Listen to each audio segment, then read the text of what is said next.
İnsan dünyaya doğulanda ağlayır. Neden? Bir izah edebilmez insan doğuluşta. Niye ağlayır? Ya bir de insan dünyadan gedəndə ağlayır.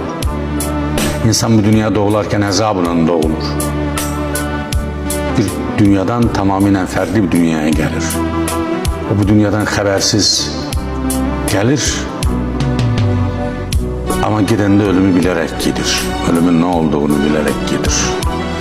Ve heç kim həyatından sevə ayrılmaq istəyində olmayıb heç vaxt. Həyat gözəldir və yaşamaq da gözəldir. Amma necə yaşamağınla işi var.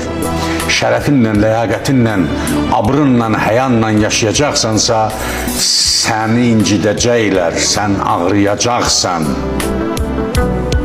Sən, bu həyat səni döyəcək. Amma sən döyüldükcən, bu həyat səni döydükcən möhkəmlənəcəksən. Erkələcəksən. Həyatda ləyaqət və şərəf sahiblərinə yaşamaq asan deyil.